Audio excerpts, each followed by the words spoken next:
রাহুল বড়ুয়া তিনি প্রশ্ন করেছেন, বৌদ্ধ ভিক্ষুরা দানীয় জিনিস বিক্রি করতে পারে কি?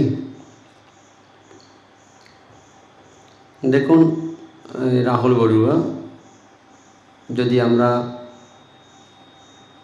বৌদ্ধ ভিক্ষুদের নিত্য প্রতিপালনীয় 227 যদি আমরা দেখি, ভিক্ষু ফাতিমুখ্য হচ্ছে ভিক্ষুদের জীবন যাপনের নিয়মাবলী সেখানে লিপিবদ্ধ আছে।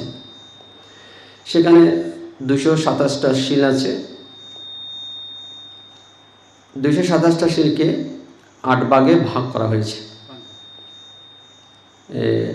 প্রথম ভাগ হচ্ছে ফারাজিকা, দ্বিতীয় ভাগ হচ্ছে সংজ্ঞাদিশেষ, তৃতীয় ভাগ হচ্ছে অনিয়ত, চতুর্থ ভাগ হচ্ছে নিঃসর্গীয় পাঁচিত্তীয়, পঞ্চম ভাগ হচ্ছে পাঁচিত্তীয়, ষষ্ঠ ভাগ হচ্ছে পটিদেশনীয়, সপ্তম হচ্ছে শিকিয়া, অষ্টম হচ্ছে অধিকরণ সমত।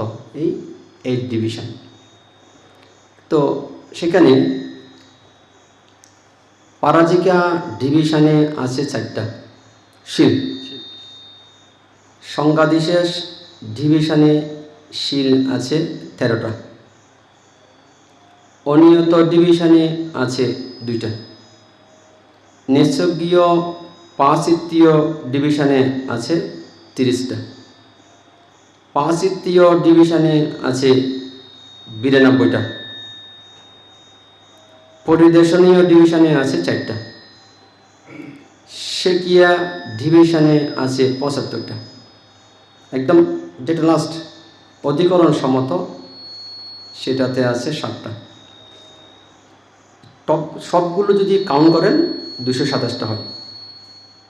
নিঃসর্গীয় পাঁচিত্তীয়, তো নিঃসর্গীয় পাঁচিত্তীয় সেখানে আসে 30টা।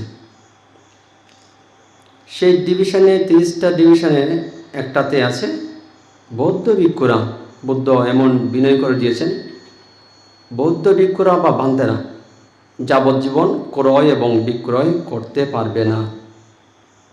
এটা যাবজ্জীবন লঙ্ঘন করা যাবে না। বিনয় মতে বৌদ্ধ ভিক্ষুরা ক্রয় এবং বিক্রি কোনোটাই করতে পারে না। এটা 227 শিলের অন্তর্গত।